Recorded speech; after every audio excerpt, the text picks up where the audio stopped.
Ya, pemirsa, Badan Pusat Statistik mencatat inflasi bulanan di Juni 2025 sebesar 0,19%. Adapun kelompok pengeluaran penyumbang inflasi bulanan terbesar di bulan Juni adalah kelompok makanan, minuman, dan tembakau.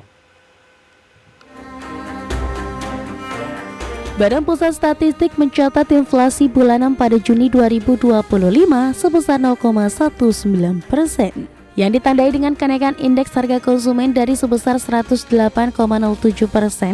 di Mei 2025 menjadi 108,27 di Juni 2025. Indonesia kembali mencatat inflasi di sepanjang Juni 2025 setelah sebelumnya mengalami deflasi sebesar 0,37% di sepanjang Mei 2025. Adapun kelompok pengeluaran penyumbang inflasi bulanan terbesar di Juni 2025 adalah kelompok makanan, minuman, dan tembakau, di mana kelompok tersebut mencatat inflasi sebesar 0,46% dan memberikan andil inflasi sebesar 0,13%. Kelompok pengeluaran penyumbang inflasi bulanan terbesar adalah kelompok makanan, minuman, dan tembakau dengan inflasi sebesar 0,46% dan memberikan andil inflasi sebesar 0,13%. Adapun komoditas yang dominan mendorong inflasi pada kelompok ini adalah beras yang memberikan andil inflasi sebesar 0,04%. Komoditas lainnya yang juga memberikan andil inflasi adalah tarif angkutan udara dengan andil inflasi sebesar 0,04%. Di sepanjang Juni 2025, komoditas cabai rawit memiliki andil inflasi sebesar 0,03%. Kemudian bawang merah, tomat, dan emas perhiasan masing-masing memiliki andil sebesar 0,2%. Dari Jakarta, Tim Liputan IDX Channel. Ya, pemirsa, untuk membahas tema kita kali ini, kenaikan harga pangan picu inflasi Juni 2025, kita sudah tersambung melalui Zoom bersama dengan Mas Reynaldi Sariawan, Sekjen DPP Ikatan Pedagang Pasar Indonesia. Halo Mas Rey, apa kabar? Halo, sehat Mas Pras, sehat. Baik, terima kasih atas waktunya. Kemudian ada Mas Nailul Huda, Direktur Ekonomi Digital Selyos. Halo Mas Nailul, apa kabar?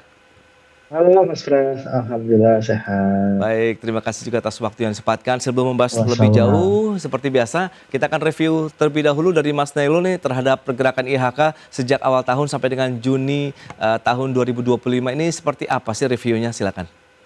Iya, yang pertama adalah kita bersyukur ya bahwa di bulan Juni ini terjadi inflasi gitu kan. Ya kalau kita lihat tahun kemarin dan bulan kemarin kan juga terjadi deflasi gitu kan. Artinya ini dari sisi inflasi kita melihat ada pergerakan yang positif gitu kan. Nah, tapi kalau kita lihat sebenarnya di sini juga masih banyak yang disumbang oleh ya makanan, terus kemudian bahan pangan dan tembakau yang memang mengalami kenaikan yang cukup tinggi gitu kan. Nah, ini yang harus kita waspadai karena ini kan harga-harga yang volatile food kan. Artinya adalah ini harga-harga yang bergejolak, dan harga-harga yang bergejolak ini cukup tinggi sebenarnya. Kalau kita lihat di harga bergejolak di inflasi M2M-nya itu sekitar 0,77%. Intinya inflasi inti ya, inflasi inti itu masih di angka di 0,07%. Artinya memang cukup rendah sekali, dan ini yang memang membuat kita harus waspada terhadap kenaikan-kenaikan harga barang yang di satu sisi akan memicu untuk daya beli ke depan yang bisa semakin melemah ketika harga-harga barang ini tidak terkendalikan. Salah satu contohnya adalah dari sisi beras misalkan. Sisi beras itu ini ya kalau kita lihat banyak yang menyumbang ke inflasi, kemudian ada minyak goreng juga yang kalau kita lihat pergerakan datanya itu juga mengalami kenaikan yang pada akhirnya ini bisa menunjukkan ya tadi kenaikan atau pelemahan daya beli di beberapa bulan ke depan. Jadi ini juga harus diwaspadai Mas Pras, meskipun kita bersyukur masih positif di bulan Juni tahun 2025. Baik, itu dia terkait dengan evaluasi dan review dari pemicu inflasi begitu dari Januari sampai dengan Juni berarti di tahun 2025 ini. Nah, Mas Rey, lantas bagaimana dari Ikatan Pedagang Pasar Indonesia untuk menyikapi pergerakan harga bahan makanan lah di pasar-pasar tradisional saat ini begitu? Seperti apa pergerakannya? Iya, Mas Pras, saya ingin melaporkan ya beberapa konsentrasi kami sejak Januari 2025 awal tahun itu sampai hari ini yang kami update per tanggal 30 Juni 2025 itu ada yang menarik di sini mengenai kenaikan harga. Dan bahkan emak-emak dan pedagang itu juga justru teriak-teriak gitu terkait beberapa komoditas, terutama beras ya, yang tadi disebutkan Mas Huda, itu mengalami lonjakan. Nah, saya ingin komparasi di awal tahun Januari 2025, itu kita melihat beras yang medium itu di harga Rp14.300. Ini di atas HET. Nah, hari ini, per tanggal 30 kemarin, itu beras medium itu di angka 13.100. Artinya ada penurunan, walaupun masih di atas HET. Ini saya ambil data dari Januari hingga hari ini. Kemudian yang beras premium di Januari 2025 itu tetap mengalami di atas HET di 15.600. Dan hari ini yang premium justru lebih tinggi, 16.400. Bahkan di wilayah Indonesia Timur itu sudah tembus di angka 17.000 per kilonya. Dan beberapa komoditas pangan lain yang ingin saya sampaikan juga seperti cabai merah keriting di Januari itu di 56.000. Sementara cabai merah keriting hari ini 49.500. Memang fluktuasinya ini luar biasa, Mas, dari Januari. Karena rentan Januari sampai bulan Juli ini kita masuk ke kuartal ketiga. Kuartal pertama dan kedua ini mengalami turbulensi yang luar biasa. Karena beberapa indikator ya, ada Lebaran Idul Fitri, Idul Adha, dan ini mengalami lonjakan tentunya. Beberapa komoditas pangan lain terpantau juga mengalami kenaikan. Nah, menurut kami yang kami serap aspirasi dari teman-teman pedagang ialah memang menunjukkan tren harga ini mengalami lonjakan, terutama beras. Kita bicara beras, kenapa hari ini kita melihat pemerintah dalam hal ini Kementerian Pertanian mengatakan bahwa surplus beras secara nasional. Ini kan tentu kabar baik gitu. Menarik menurut kami untuk kami bahas, tapi di pasaran harga beras itu masih HET. Jadi kami anggap sejak kuartal pertama dan kuartal ketiga ini beras masih di atas HET. Jadi nggak pernah turun ke harga eceran tertinggi yang ditetapkan oleh pemerintah. Nah, ini boleh dicek, boleh di cross check di situs panel harga di Badan Pangan Nasional. Itu begitu situasi harga hari ini di sejumlah beberapa komoditas bahan pokok. Oke. Baik, tapi kalau kita lihat lebih kepada poin yang mana begitu? Apakah memang pada saat pendistribusian, mengingat kita kan juga surplus, kemudian apakah memang tadi dari sisi pendistribusian, pengiriman lah begitu dari sentra-sentra beras nasional kepada tingkat pedagangnya sendiri begitu, Mas Rey? Iya, ada beberapa faktor yang mempengaruhi ya. Distribusi ini juga menurut kami termasuk yang vital juga ketika pemerintah tidak melakukan intervensi terhadap jalur distribusi. Kenapa saya sebut middleman lah. Ada beberapa dalam tanda kutip middleman ini ya berusaha untuk memainkan harganya, berusaha untuk membuat harga ini cenderung tidak sesuai dengan HET, sehingga kami yang menjadi korbannya, kami yang menjadi kambing hitamnya gitu, selalu disalahkan. Bukan kami yang naikin harganya, memang kami dapatnya sudah tinggi. Maka distribusi ini kenapa kami anggap sebagai menjadi vital, karena ini harus ada peran pemerintah di dalamnya. Kenapa kita punya BUMN pangan dalam hal ini ID Food? Ini kan juga salah satu instrumen yang cukup vital untuk mendorong agar pergerakannya atau diberikan porsi yang cukup besar lah untuk mengoptimalisasi jalur distribusi ini. Kita punya BUMN pangan kok, holding pangan, itu yang didorong agar kita bisa menyerap harga kebutuhan bahan pokok ini lebih cenderung lebih terjangkau harganya. Baik. Nah, ini menarik. Nah, Mas Nailul Huda, lantas bagaimana kalau kita lihat pergerakannya sejak awal tahun begitu, komoditas pangan juga kan memang memberikan kontribusi ya terhadap tingkat inflasi di Indonesia nih, Mas Nailul. Ya, tadi menyambung sebenarnya kalau kita lihat dari sisi GKP dan GKG ya, atau gabah kering di tingkat petani maupun tingkat penggilingan, ini mengalami kenaikan yang cukup signifikan, Mas Pras. Jadi kalau kita lihat GKP di tingkat petani ini udah di angka sekitar 6.700-an. Nah, padahal di HPP-nya itu sekitar 6.500. Di tingkat penggilingan itu tinggi juga, itu sekitar di 7.900-an, padahal di HPP-nya itu di tingkat 8.000, masih di bawah HPP, tapi dibandingkan dengan tahun lalu itu jauh. Di tahun lalu itu mencapai 7.300-an. Jadi memang ini dari sisi supply-nya pun sudah mengalami kenaikan.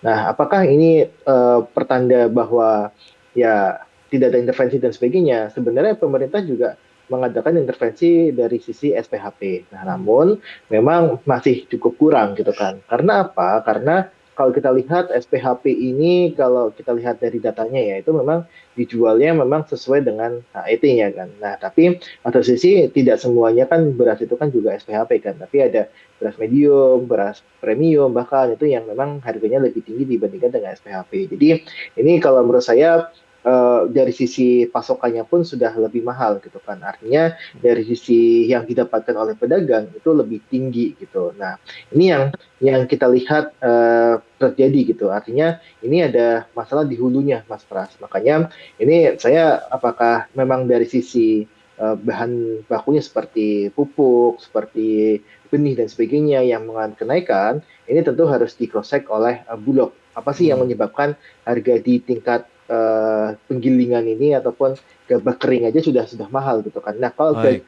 gabah kering mahal, itu biasanya itu akan berpengaruh di berasnya juga gitu. Jadi Baik. ini yang menurut saya menyebabkan dari sisi beras ini naik harganya. Ya, Mas Nil, ini menarik. Lantas seperti apa juga kalau misalnya kita kaitkan dengan daya beli masyarakat begitu ya? Bagaimana, apakah ini menjadi tantangan tersendiri? Kita akan bahas nanti di segmen berikutnya. Kita akan jeda dulu sebentar, Mas Nil dan juga Mas Nailul. Dan pemirsa tetaplah bersama kami.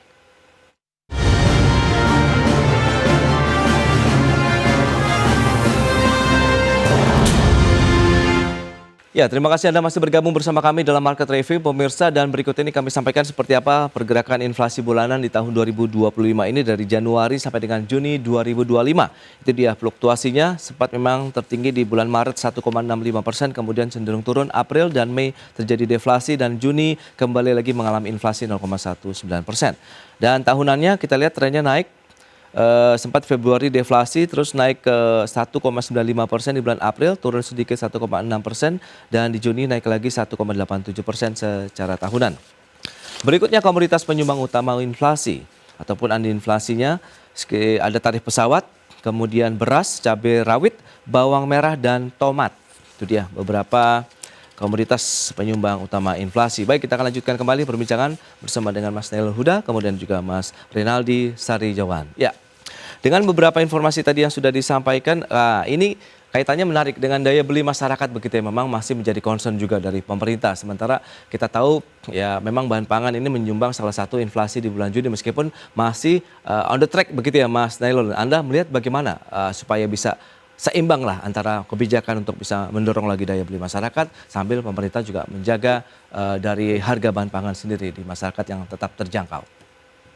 Iya, yang pertama seperti ini Mas Pras. Kita kalau misalkan inflasi itu kan ada dua ya, dari biaya dan juga dari sisi demand-nya kan. Nah, kita sebenarnya berharap dari sisi demand ini juga mengangkat nih. Nah, tapi kalau kita lihat dari data, ini yang kita khawatirkan tadi, bahwa ketika inflasi ini banyak ditopang oleh harga bergejolak, dan dari sisi biayanya ataupun cost-nya itu juga naik, seperti yang saya sampaikan, seperti GKP, GKG, kemudian beras medium penggilingan, ini semuanya mengalami kenaikan. Artinya adalah dari sisi biaya, ini tentu terjadi kenaikan. Artinya dari sisi biaya itu meningkat gitu. Nah, ketika dari sisi biaya meningkat, yang terjadi adalah ya tadi daya beli masyarakat bisa terkuras gitu kan. Bukan karena sisi permintaannya, tapi dari sisi biaya. Makanya ini harus cukup hati-hati kalau melihat inflasi ini positif atau enggak gitu kan. Jadi saya sampaikan positif karena dari sisi kita nggak mengalami deflasi lagi seperti tahun lalu, tapi satu sisi ternyata kita cek lagi, oh ternyata ini masih banyak bergejolak, ini harus hati-hati gitu kan. Artinya dari sisi pemerintah juga harus bisa menjaga agar inflasi yang terjadi sekarang itu tidak berpengaruh terhadap daya beli mungkin 2-3 bulan ke depan. Karena apa? Karena kalau inflasi yang ditimbulkan oleh dari sisi biaya, seperti saya sampaikan GKP dan GKG-nya meningkat, artinya ini masyarakat sebenarnya mengalami permintaan yang stagnan, tapi harga naik gitu. Nah ini yang yang kita lihat harus hati-hati pemerintah agar tidak terlampau membebani. Makanya dari sisi cost itu harusnya bisa ditekan lebih lebih rendah lagi agar agar apa? Agar dari sisi harga yang diterima oleh konsumen itu bisa lebih rendah. Baik, baik. Nah, ini menarik. Kalau kita lihat dari komoditas penyumbang utama inflasi, ada cabai rawit juga di sana, bawang merah dan tomat ini seperti apa pergerakan harganya saat ini juga nih, Mas Rey? Mungkin bisa disampaikan juga. Iya, tadi saya ingin lanjutkan juga, Mas Pras. Cabai rawit merah Ya. ini justru paling tinggi nih sejak Januari. Januari itu cabai rawit merah itu di kisaran 63 sampai 64.000. Nah, hari ini justru cabai rawit merah cukup tinggi di angka 73.000 sampai 74.000 per kilo.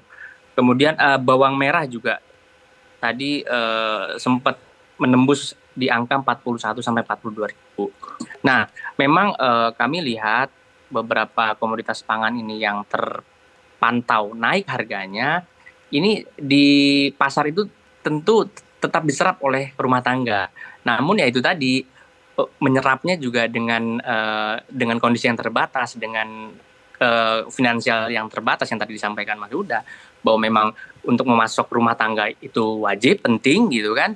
Namun balik lagi, stagnan itu ya nggak banyak belinya, secukupnya aja mungkin untuk 2-3 hari ke depan gitu.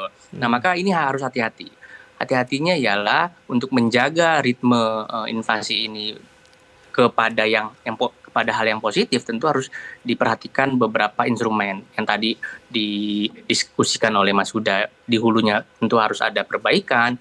Nah kami menganggap ketika di hulu ini sudah ada perbaikan, kemudian di jalur tengah atau distribusi ini belum ada perbaikan, maka ini menjadi concern pemerintah untuk bagaimana caranya mengentaskan persoalan-persoalan yang ada di middleman.